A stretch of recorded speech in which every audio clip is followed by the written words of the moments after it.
अब 2021 आ गया, अब इसके बाद का समय आखिरी जनगणना। इसमें एक इससे पहले 2018 में, क्योंकि 2019 में आपको चुनाव होना है, 2019 में चुनाव से पहले एक दिन राजनाथ सिंह अचानक से एक दिल्ली में प्रेस कॉन्फ्रेंस करते हैं और ये कहते हैं कि अगली जो जनगणना होगी उसमें हम ओबीसी की गिनती कराएंगे। ये रिपोर्ट आप देख सकते हैं, सारी वेबसाइट्स पे अवेलेबल है। आप राजनाथ सिंह और ओबीसी सेंसस डालेंगे अगर गूगल सर्च में तो वो रिपोर्ट निकल के आ जाएगी। टाइम्स ऑफ इंडिया से लेकर इंडियन एक्सप्रेस, हर जगह रिपोर्ट हुई है। तो उन्होंने कहा कि ओबीसी की जनगणना तो हम कराएंगे जी। बहुत अच्छा, आपको चुनाव से पहले ओबीसी को लुभाना था तो आपने बोल दिया। अब 2019 का चुनाव आपने जीत लिया और नरेंद्र मोदी ने अपने हर तीसरी सभा में कहा कि मैं पिछड़ी जाति का हूँ, मैं नीच हूँ। प्रियंका गांधी मुझे नीच क्यों कहती है, मैं नीच जाति में पैदा हुआ हूँ तो क्या मैं नीच हूँ, मैं पिछड़ी माँ का संतान हूँ, ये करने लगे मोदी साहब अपने हर तीसरे चौथे भाषण में। तो ये करते हुए और ओबीसी सेंसस हम कराएंगे और ओबीसी आयोग को हम संवैधानिक दर्जा देंगे वगैरह वगैरह करके इन्होंने 2019 का चुनाव सांप्रदायिक माहौल में पुलवामा के बाद एक राष्ट्रवाद का उभार करके और ये ओबीसी का सवाल और ओबीसी का कि हम ही असल में हैं करके उन्होंने चुनाव अपना निकाल लिया। अब इसके बाद 2021 में जनगणना सामने आ गई। अब भाई कराना पड़ेगा, ओबीसी का सेंसस आपने अनाउंस किया है, भारत सरकार के तत्कालीन गृह मंत्री ने अनाउंस किया है, तो आपको कराना चाहिए। लेकिन अब 2021 का जो क्वेश्चनर हम सबके सामने है उसमें हम देखते हैं कि जनगण जाति का कॉलम फिर गायब। अब लोगों ने पूछा ये क्या हुआ, तो सरकार के मुंह अब सिल गए हैं, जिप, मतलब अब कुछ नहीं बोलना इस बारे में, चुपचाप। अब इस तरह से आप देखेंगे तो 2021 में भी जनगणना नहीं होगी। ओबीसी से रिलेटेड रिजर्वेशन से लेकर OBC development fund, OBC scholarship, OBC का राज्यों को दिया जाने वाले विकास का पैसा, सब कुछ होगा। ओबीसी से रिलेटेड पॉलिसीज बनेंगी। इस बीच में ईडब्ल्यूएस से रिलेटेड भी पॉलिसीज बन गई कि 10% रिजर्वेशन देंगे। अब किसी राज्य में जो ईडब्ल्यूएस के अंदर जो जातियां आती हैं या जो वर्ग आते हैं उनमें किसी राज्य में 3% है, किसी में 5% है। वहां आपने केंद्र सरकार ने धक्का लगा के हर राज्यों में 10% रिजर्वेशन लागू करवा दिया। अब जैसे तमिलनाडु में 3% है अपर कास्ट, वहां जब कहा गया कि भाई 10% रिजर्वेशन दो तो तमिलनाडु सरकार, उस समय एनडीए की सरकार, तो उन्होंने कहा नहीं दे सकते और डीएमके ने विरोध कर दिया। तो तमिलनाडु में आज भी ईडब्ल्यूएस का आरक्षण नहीं है, आंध्र प्रदेश में ईडब्ल्यूएस का आरक्षण नहीं। उन्होंने कहा कि हमारे यहाँ तो किसी ने जगह कहा हमने यहाँ 3% है, किसी ने कहा 4% है, आप कैसे 10% आरक्षण दे दें उनको। छत्तीसगढ़ में 3 से 4% अपर कास्ट के लोग होंगे और वहां उन्होंने 10% रिजर्वेशन लागू कर दिया ईडब्ल्यूएस का। तो ये अगर आंकड़े होते तो आप ये आरक्षण नहीं लागू कर पाते। तो ये इन आंकड़ों के बगैर पॉलिसीज बन रही हैं। आप देखिए, मतलब just see the Audacity of the situation. They have policies for OBCs, they have policies for upper caste, but they don't have any empirical data to support these policies. अभी इन पॉलिसीज को बगैर data के चलाया जा रहा है। 2021 में आप फिर नहीं कराना चाहते हैं। अब इसकी वजह से देखिए 3 से 4 बड़ी समस्याएं खड़ी हो गई। ये जनगणना की हिस्ट्री का पार्ट है। तो मैं अपने इस पूरे वक्तव्य का पहला हिस्सा मेरा कंप्लीट हो गया हिस्ट्री से जुड़ा हुआ। तो जनगणना के आंकड़े के बगैर पॉलिसीज बन रही हैं। 2021 की जनगणना में फिर से कास्ट का कॉलम नहीं है, सिर्फ SC/ST से उनकी कास्ट पूछी जाएगी। अपर कास्ट से भी नहीं पूछी जाएगी, जिसको अपर कास्ट बोलते हैं, सवर्ण बोलते हैं, द्विज बोलते हैं, आप कोई भी नाम ले लीजिए, जिसको जनरल कैटेगरी या ईडब्ल्यूएस कैटेगरी या सुदामा कैटेगरी, जो भी नाम आप देना चाहें, उनसे भी नहीं पूछा जाएगा और ओबीसी से नहीं पूछा जाएगा। इस बीच में लेकिन लाइव स्टॉक सर्वे हो रहा है, मतलब मवेशियों का सर्वे हो रहा है, उनकी जनगणना हो रही है। भारत में आज की तारीख में कितने भैंस हैं, भारत सरकार से पूछें तो भारत सरकार बता देगी कि हमारे यहाँ जो 2019 का लाइव स्टॉक सर्वे है उसके हिसाब से हमारे पास हमारे देश में इतनी भैंस है, इतनी गाय हैं, इतने सुअर हैं, इतने घोड़े हैं। ये सारे आंकड़े आपको मिल जाएंगे। लेकिन इस देश में कितने ब्राह्मण हैं, कितने क्षत्रिय हैं, कितने ओबीसीज हैं, कितने यादव हैं, कितने कुर्मी हैं, कितने कुम्हार हैं, कितने मल्लाह हैं, जिसके आधार पर आपको पॉलिसीज बनानी, उसका आंकड़ा नहीं है। तो ये आपकी सिचुएशन है, यहां पर आप हैं। इसकी वजह से 3-4 जो बड़ी बड़ी समस्याएं खड़ी हो रही हैं, ये मेरे वक्तव्य का दूसरा हिस्सा है।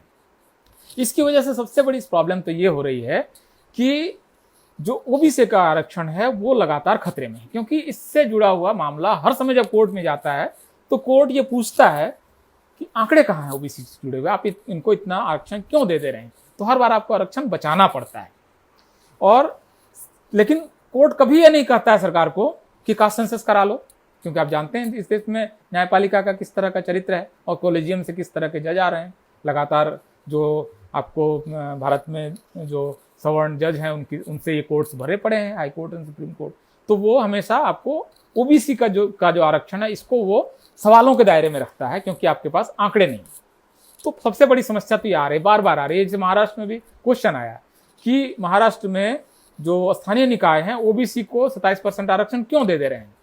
सुप्रीम कोर्ट ने उसको खारिज कर दिया और सुप्रीम कोर्ट ने कहा कि भाई आपके पास आंकड़े हैं ना कुछ, आप कैसे ओबीसी को आरक्षण दे सकते हैं। और इस वजह से वहां पर 5 या 6 जिलों में स्थानीय निकायों में ओबीसी का आरक्षण इस समय रद्द है आज की तारीख में। ये इस तरह के सवाल आपको खड़े हो रहे हैं। पहला मामला तो ये है। दूसरा मामला जो दिक्कत आ रही है वो कि भारत में कई सारी जातियां इस समय डिमांड कर रही हैं कि हमको ओबीसी के अंदर रखो, हमारा रिप्रेजेंटेशन नहीं है, हमारी शिक्षा का स्तर नहीं है, हम बहुत पिछड़े हुए हैं, हमको आप आरक्षण दो। इस तरह के कई आंदोलन, जिसमें जाट आंदोलन है नॉर्थ इंडिया में, आपको इसमें पाटीदार का आंदोलन है गुजरात का, इसमें आपको कपू का आंदोलन है तेलंगाना और आंध्र प्रदेश का, इसमें मराठा आरक्षण है, आपका मराठा आरक्षण का सवाल है महाराष्ट्र का। ये सारी जातियां ये डिमांड कर रही हैं कि हमें ओबीसी का आरक्षण दो या आरक्षण दो कम से कम। लेकिन भारत सरकार इनको आरक्षण नहीं दे रही है और ये बता भी नहीं रही है कि आपको आरक्षण क्यों नहीं दे रहे हैं। तब ये जातियां क्या करती हैं, ये जातियां फिर आंदोलन कर रही हैं, सरकार की बाह मरोड़ने की कोशिश कर रही है। और जब ये आंदोलन करती हैं तो सरकार फायरिंग कर देती है। जाट का आंदोलन हो सरकार फायरिंग कर देगी, पाटीदार आंदोलन हो सरकार फायरिंग कर देगी, मराठा आंदोलन हो सरकार दमन कर देगी, लाठीचार्ज कर देगी। गुर्जर का आंदोलन हो कि भाई हमारा पिछड़ापन ज्यादा है, हमको एक स्पेशल आरक्षण में लाओ, गुर्जर आंदोलन पर सरकार फायरिंग कर देगी। तो ये असल में जब आपके पास आंकड़े ना हो, आपके पास फैक्ट ना हो, आपके पास मराठा से जुड़े हुए आज की तारीख में अगर आंकड़े होते तो क्या होता। भाई मराठा सरकार बताती कि देखो आप हो 30% महाराष्ट्र में और आप सरकारी नौकरी में हो इतने, आपका रिप्रेजेंटेशन है इसलिए हम आपको आरक्षण नहीं देंगे। या बताते कि देखो आपकी संख्या इतनी है लेकिन आप सरकारी नौकरी में काफ़ी कम हो, आपकी शिक्षा का भी स्तर बहुत कम है, हम आपको आरक्षण देते हैं। ये दोनों तरीके का फैसला तब होता जब आपके पास आंकड़े होते। आप जाटों को बताते कि भाई हाँ आप तो ठीक ठाक जमींदार माने जाते हो लेकिन सरकारी नौकरी में तो आप गायब हो, शिक्षा का स्तर बहुत कम है, आप में सामाजिक पिछड़ापन भी है, इसकी वजह से हम आपको आरक्षण देना चाहते हैं। या कहते नहीं आपकी पर्याप्त सरकारी नौकरियां, आप शिक्षा में काफ़ी मजबूत हैं, आपके पास जमीन है, आपके पास पक्का मकान है, आपके आंकड़े ये हैं, ये this is your caste and this is your other sociological figures, this is your data and we are going to give you और not going to give you reservation. So ये पॉलिसीज आपकी बन सकती हैं अगर आपके पास डाटा हो। इस वजह से पूरे देश में जाति युद्ध छिड़ा हुआ है क्योंकि सरकार के पास आंकड़े नहीं है। सरकार अपने एम्पेरिकल डाटा के बेसिस पे ये नहीं कहने की स्थिति में नहीं है कि आपको हम आरक्षण देंगे या नहीं देंगे और उसका कारण बताने की स्थिति में नहीं। तो ये दूसरी समस्या है। तीसरी समस्या, सरकार ने ओबीसी एक सोशल पॉलिटिकल ग्रुप के तौर पर जब मंडल कमीशन के बाद से इमर्ज हुआ, इसको तोड़ने के लिए या और अच्छी नीयत भी हो सकती है, ओबीसी का बंटवारा करेंगे। ये सरकार ने फैसला किया 2017 में, मोदी सरकार ने 2 अक्टूबर के दिन, गांधी जयंती के दिन अनाउंस कर दिया कि हम एक कमीशन बनाएंगे। हाई कोर्ट के जज रोहिणी की अध्यक्षता में एक रोहिणी कमीशन बना दिया। अब रोहिणी कमीशन को ये फैसला करना था कि कौन सी जातियां जो ओबीसी की हैं उनको आरक्षण का ज़्यादा लाभ मिल गया और उसको कम लाभ मिल गया, तो ज़्यादा मिल गया उसको आप एक अलग कैटेगरी में डाल के कम आरक्षण देके उनको समेटो, जिनको ज़्यादा लाभ मिल गया उनको अलग जगह समेटो और उनको भी थोड़ा कम हिस्सा दो, मतलब बिना अलग अलग कैटेगरीज में बांट दो आप ओबीसीज को। अब ये ओबीसी कमीशन, इसको रोहिणी कमीशन को ये भी आर्टिकल 340 के तहत बना दिया गया। इसमें आपको बजाज साहब एक आरएसएस के नेता हैं, इन सबको शामिल करके आपने एक कमीशन बना दिया। अब इस कमीशन को अपनी रिपोर्ट देनी थी 6 महीने के अंदर में, लेकिन 6 महीने के अंदर में रिपोर्ट देते कहाँ से, इनके पास तो आंकड़ा था ही नहीं। तो इन्होंने फिर सर्वे कराना शुरू कर दिया। सरकारी दफ्तरों से आंकड़े तो उन्होंने सच्चे झूठे इकट्ठा कर लिए और उन्होंने एक रिपोर्ट बना भी ली। उसके आधार पर उन्होंने कहा कि नॉर्थ इंडिया में कुर्मी जो है उनको सबसे ज़्यादा सरकारी नौकरी है और दक्षिण भारत में वोक्कालिगा और थेवर और कुछ जातियां हैं, उनका नाम लिया उन्होंने कि ये जातियां हैं, इनके पास बहुत ज़्यादा है, यादवों के पास बहुत ज़्यादा आरक्षण आ गया है। तो अलग अलग उन्होंने शायद संभवतः कुशवाहा और स्वर्णकार इन जातियों के पास, और जो जिन राज्यों में जाट आरक्षण है जाटों को बहुत मिल गया है, इस तरह का उन्होंने एक रिपोर्ट मीडिया में लीक करा दी जो सारी मीडिया में छपी। फिर तो इसके आधार पर जातियों के बीच में आपस के झगड़े शुरू हो गए कि भाई आप तो भाई कुर्मी साहब आप तो बड़ा आरक्षण खा गए और वोक्कालिगा साहब वोक्कालिगा आप तो बड़ा आरक्षण खा गए, हमें तो कुछ मिला ही नहीं। लेकिन कोई आंकड़ा नहीं है। भाई ये भी तो संभव है कि कर्नाटक में वोक्कालिगा बहुत बड़ी जाति है 20% उनकी संख्या है, और 20% वो कालीगा ने अगर 18% नौकरियां खा भी ली, ले भी ली, तो कौन सा अत्याचार कर दिया। ये भी तो संभव है कि कुर्मी, यादव या जो उत्तर प्रदेश या बाकी राजस्थान में जाटों की अच्छी खासी संख्या है और उनको उतनी संख्या के अनुपात में नौकरी मिली हो, ये भी तो संभव है। तो ये आंकड़े ना हो तो आप कहेंगे कैसे भाई? आपको इस समय इन जातियों का ना नंबर मालूम है, न इनके शिक्षा में स्तर मालूम है, न इनके सरकारी कर्मचारी कितने ये मालूम है। आप मनमाने तरीके से मोदी सरकार ने जाति युद्ध लगाने के लिए रोहिणी कमीशन बनाकर किस जाति ने ज्यादा खा लिया, किस जाति ने कम खा लिया, इसके आंकड़े जारी कर दिए और जातियों के अंदर में अविश्वास पैदा करा दिया। और जातियों को जैसे धर्म के आधार पर तो झगड़ा कराते हैं, दरअसल इन्होंने जातियों के अंदर ज्यादा झगड़ा पैदा कराए हैं मोदी सरकार ने। तो ये एक बड़ी समस्या तीसरी पैदा हो गई, तीसरी समस्या। चौथी समस्या, आपको इस समय ओबीसी को कितना संसाधन में हिस्सा दिया जाए ये आप तय नहीं कर पा रहे हैं। आपके पास इस पास के आंकड़े नहीं है कि ओबीसी के पास कितना बैंक खाते हैं, ओबीसी के ने बैंक में जमा कितने कराए और उनको लोन कितना मिला। मोटे तौर पर ये आंकड़ा है, अंदाजा है कि ओबीसी भारत में वो ग्रुप है जो सबसे ज्यादा पैसा बैंक में डालता है और बैंक से जो लोन मिलता है उद्योग और व्यवसाय करने के लिए, उसमें उनकी हिस्सेदारी 3 से 4% है। तो ओबीसी बैंक में पैसा तो डाल रहा है, जमा तो करा रहा है, उसको वापस मिल ही नहीं रहा है। बिजनेस कहां से करेगा ओबीसी? तो ये आंकड़ा अगर होता तो आज की तारीख में ओबीसी मांग लेता कि भाई हमें बैंक लोन दो, क्यों नहीं दे रहे हो?